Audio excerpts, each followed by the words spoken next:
Hollywood's most glamorous night. What is it? Of course, the Oscars, and they're this weekend.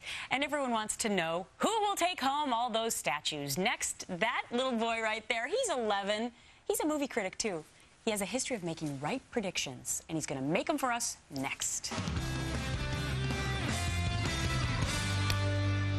Get ready, get set, go. The Oscars are on Sunday, and what better way to get predictions for the top honors than to ask our 11-year-old kid critic. Last year, he was right on the money, 4 for 4. Joining us now is Lights, Camera, Jackson. Hey, Good Jackson. morning. Good morning, Gretchen, Stephen, Brian. How are you? Good. Hey, Lights.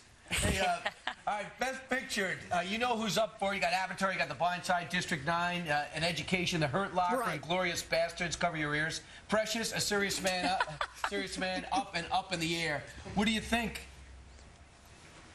I honestly think Avatar won't win the Best Picture because I just don't think it didn't get any nominations for writing and acting, and I don't think the Academy will choose that just for all of those effects, which is it's probably sure to win for all those effects awards. But I think The Hurt Locker will win for Best Picture. Of course, Up should win. It's only the second animated film ever to be nominated for a Best Picture. The other was Beauty and the Beast, one of my favorites. I think it should win, but The Hurt Locker will take it home. Wow. And they have more nominations this year than ever before, as you could tell from that long list.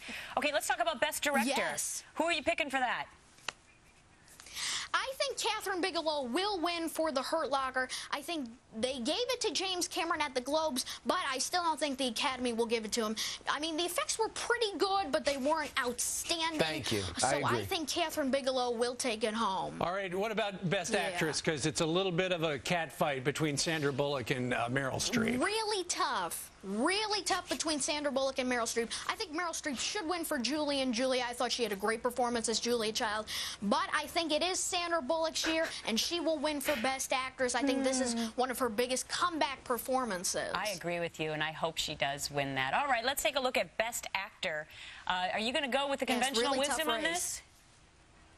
I think I am. Jeff Bridges should and will win for Best Actor. He had a tough role with physical demands, and he did a great job. I also liked Morgan Freeman and George Clooney, but I think it is Jeff Bridges' year, and he will win for Best Actor. Let me ask you, I want you to stick around, but I want you to answer this question when we come back. Do you go with the story, Okay. do you go with the script, or do you go with your gut, or do you go with the box office when it comes to picking a winner? We're going to ask that story, those questions and more to Lights, Camera, Jackson. That's right. Plus, I want to see ID. I think this guy's 42 years old. I know.